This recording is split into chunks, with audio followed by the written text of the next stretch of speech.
Here's another sketchbook tour.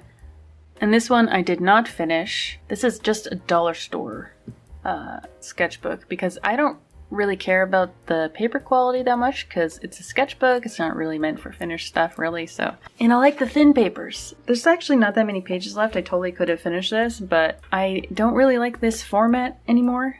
Even though I know I stand to benefit from drawing big sometimes, but what I end up using the sketchbooks for is, you know, planning images, sometimes as smash journaling, sometimes as places to paste down things, and a lot of it is also Patreon stuff. So on Patreon, I do a lot of sketching stuff. I would mail an original sketch to a certain tier, which often meant that I was like chopping out pieces of my sketchbooks and leaving them kind of like in tears and rags, or I'd have to like re-glue pieces in other pages and stuff, and it was just becoming difficult because I'm a double side page sketcher.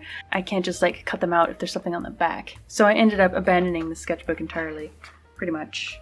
Yeah, I think this was during like lockdown. I did like a video game commission or something like that. And so I ended up with pages like this, where half of it was one sketch and half of it was another. I had to be 5x7. So I guess I just got tired of the segmentation of pages. It doesn't flow as well.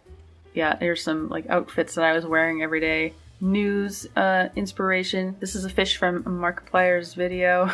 And I love the regular sketching stuff because now I'm recording things. Like this is a location that was actually demolished, and I would record information about where we were. Fan art. And so this is what it would end up looking like. I would have like a failed sketch up here and then one down here, and then I'd start gluing pieces in, and then I drew this one right in the middle to kind of connect both halves together. It's not finished because none of these things are kind of blended into each other, whereas there's the next page which looks a lot more blended in, but it's exact same start. Like this is how it would start, and these are like little sketches for a dog commission that I did. The same thing, I drew this right across the middle to connect both pages, and then just like added colors and details that sort of kind of blend them all together. So this is really like low contrast. I was recording the most striking images that had happened during this little weather event. Fan art. I was learning about plants a little bit.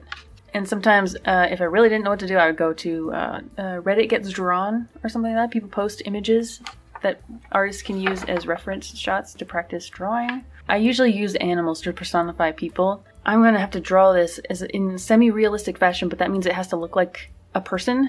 And I don't want to just draw myself, and I don't want to draw an actual existing person without their knowledge or consent. And so that's why I end up always drawing animals. And so all of my images have like human themes, but they're just animals and plants. So yeah, it would be good for me to like draw a little bit bigger.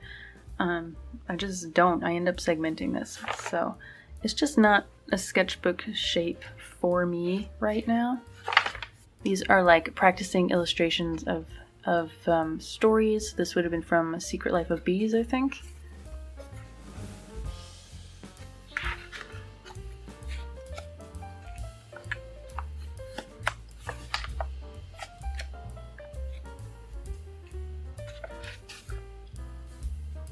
And yeah, so at this point, I think I was just getting tired of it, and I was just pasting in stuff that I was doing on loose paper. Now, this is something that I really love to do, which is to go to like a YouTube video, like a dance video, and pause it a lot, and then draw.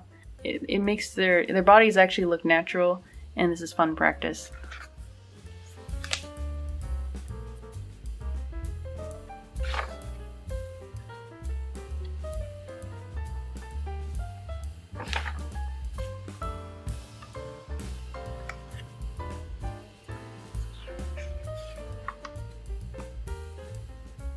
Again, I was trying to practice drawing people, and this was just me pressing pause on some Unisynus videos to get some interesting poses, pretty much. I also use tarot cards to stimulate my creativity. So I'll pull a card and it will just give me a theme to work with. It's confidence, strength, grace, risk world bows to will, and so what I ended up doing was wisteria, is it will tear down whatever support you build for it, and so I have all these dilapidated houses being destroyed by this tree.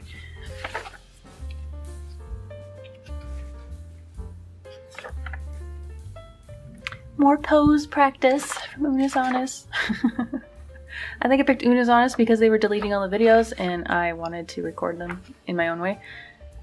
And so here was a very boring page where I had a pencil sketch of the moving art that I did. And I have a house commission someone wanted me to draw, and it was very boring, kind of like no color at all. And so I drew this Pacific Wren and just spread the color around so that made this whole layout look more interesting. Mushroom studies. It's kind of really all over the place.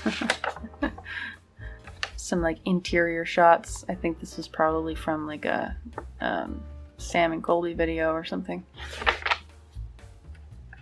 So like a slow motion underwater dancing videos for more interesting poses.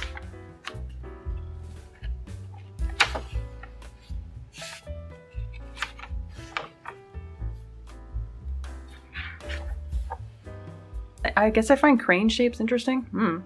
And I drew ravens because that's where you'll find them usually, are in really tall things.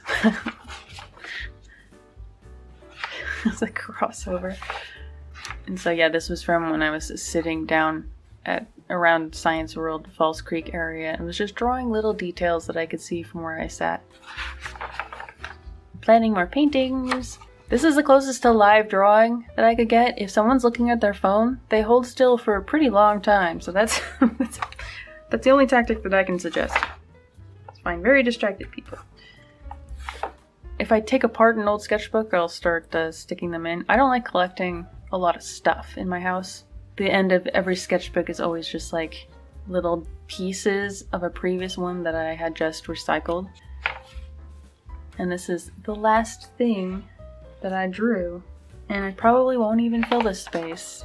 This is probably going to be it for this guy. Yeah. As far as cheap sketchbooks go, there's a little sticker. You can make any sketchbook really interesting. Low pressure. I can just fill it up. I hope that gave you some ideas. Thanks for watching!